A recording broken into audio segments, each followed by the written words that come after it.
India news के digital platform पर आप सभी का बहुत स्वागत है। आपके साथ मैं रचना बंसल। पिछले 4 से 5 दिन हो सकता है कि स्लीपलेस नाइट्स आपकी रही हो, यानी कि रात भर नींद ना आई हो, बेचैनी बहुत ज्यादा रही हो, क्योंकि भारत पाकिस्तान के बीच में टेंशन थी। लेकिन अब ये टेंशन खत्म हो गई है, क्योंकि भारत पाकिस्तान दोनों के बीच में सीज फायर पर सहमति बन गई है। सीज फायर का मतलब यह है कि किसी भी तरीके से मिलिट्री एक्शन ना तो भारत की तरफ से होगा, ना पाकिस्तान की तरफ से होगा। अब आप सोच रहे होंगे कि कहां तो युद्ध के हालात बन रहे थे, इस युद्ध की स्थिति में कैसे सीज फायर पर दोनों के बीच में सहमति बन गई। तो यहाँ पाकिस्तान के लिए ये वक्त की जरूरत भी था, और अगर पाकिस्तान यहाँ झुकता नहीं, यानी कि घुटनों पर आता नहीं, तो पाकिस्तान का बड़ा नुकसान होता।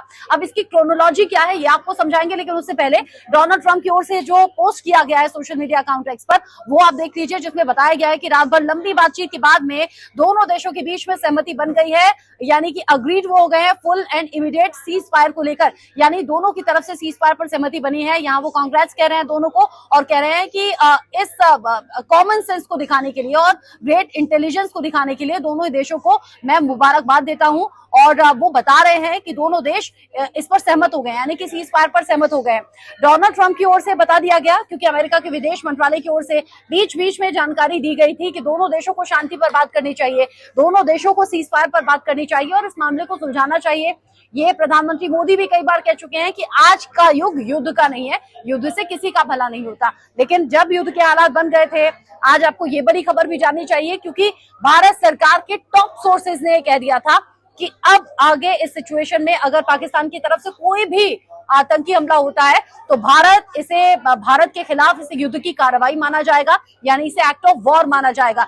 भारत सरकार ने यहां अनाउंस किया, यहां बताया कि अगर पाकिस्तान की तरफ से कोई हिमाकत होगी, कोई आतंकी हमला होगा, तो फिर भारत भी इसे युद्ध की कार्रवाई मानेगा, यानी कि भारत यहां से एक तरीके से फ्री हैंड हो जाएगा पाकिस्तान के खिलाफ एक्शन के लिए।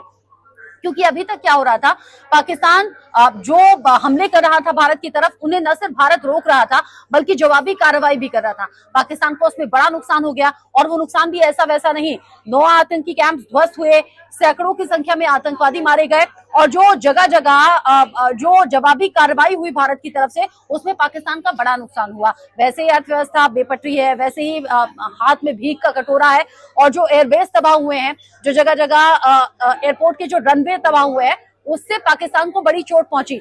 और अब एक्सपर्ट ये भी बताते हैं कि अगर भारत पाकिस्तान के बीच में युद्ध होता तो 4 दिन पाकिस्तान टिक नहीं पाता, क्योंकि अपने हथियार यूक्रेन को बेच दिए, एयर डिफेंस सिस्टम काम नहीं आ रहा था जो कि चीन से खरीदा था। ऐसे में पाकिस्तान में जगह जगह तबाही भी थी, धमाके भी थे, लेकिन ये पाकिस्तान के बोए हुए खुद के बीच थे।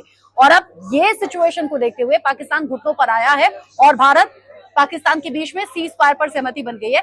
यानी जो रात में धमाकों की आवाज, उधर से हमला, इधर से खुद को डिफेंड करना, और फिर जवाबी कार्रवाई, वो आज रात नहीं देखने को मिलेगा। इन सबके बीच ही रक्षा मंत्री की तरफ से तो बता दिया गया, यानी रक्षा मंत्रालय की तरफ से तो प्रेस कॉन्फ्रेंस में बता दिया गया कि भारत की तरफ पाकिस्तान ने जो प्रोपेगेंडा चलाया वो पूरी तरह से फेक है। यहाँ आप देख लीजिए, विदेश मंत्री डॉक्टर एस जयशंकर ने भी बता दिया है कि दोनों देश अब सहमत हो गए हैं यहाँ इस पर कि सीज फायर दोनों के बीच में रहे। लेकिन यहाँ आपको ये लाइन ध्यान से देखनी होगी कि क्योंकि भारत पहले से जीरो टॉलरेंस की नीति अपनाता है, यहाँ अनकॉम्प्रोमाइजिंग स्टैंड अगेंस्ट टेररिज्म, यानी टेररिज्म के खिलाफ भारत पहले से था और आगे भी रहेगा। It will continue to do, यानी विदेश मंत्रालय की तरफ से ये साफ कर दिया गया, विदेश मंत्री डॉक्टर एस जयशंकर ने ये साफ कर दिया कि पाकिस्तान में आतंक पलता है और आतंकवाद के खिलाफ भारत एक्शन लेता रहा है, आगे भी लेगा। यानी सीज फायर पर जो सहमति हुई है वो शर्तों पर हुई है, आतंकवाद के साथ किसी तरह से कोई कॉम्प्रोमाइज नहीं होगा, और भारत आतंकवाद के खिलाफ एक्शन आगे भी लेगा। अब आप ये समझिए कि पाकिस्तान अपने पैरों पर अगर कुल्हाड़ी मारता है तो ये उसकी चॉइस हो सकती है। फिलहाल तो भारत पाकिस्तान दोनों के बीच में सीज फायर पर सहमति बन गई है, और अब दोनों ही तरफ से अब किसी तरह से मिलिट्री एक्शन नहीं होगा। अमेरिका ने इंटरवीन किया, भारत पाकिस्तान में बात बन गई है, लेकिन यहाँ पाकिस्तान को बड़ा नुकसान हो सकता था। इस बात को पाकिस्तान की हुकूमत भी जानती है, पाकिस्तान की फौज भी जानती है, और सबसे बड़ी बात, पाकिस्तान में आम लोग भी ये जान गए थे। सिर्फ 4 दिन में ट्रेलर भारत की फौज ने दिखा दिया, और पिक्चर अभी बाकी थी, यानी वो पिक्चर, वो बड़ा एक्शन भारत की तरफ से बाकी था। लेकिन यहाँ पाकिस्तान घुटनों पर आ गया। ये पाकिस्तान के भविष्य के लिहाज से बेहतर ही माना जा रहा है। इस पर सोशल मीडिया पर भी तमाम कमेंट सामने आ रहे हैं। दोनों देशों के बीच में जो सीज फायर पर समझौता हुआ है, यानी कि दोनों देश शांति की तरफ आगे बढ़ रहे हैं, इसे आप कैसे देखते हैं बता सकते हैं। बाकी इस खबर को लेकर आगे जो भी अपडेट होगा इसी प्लेटफॉर्म पर आगे भी जुड़िएगा।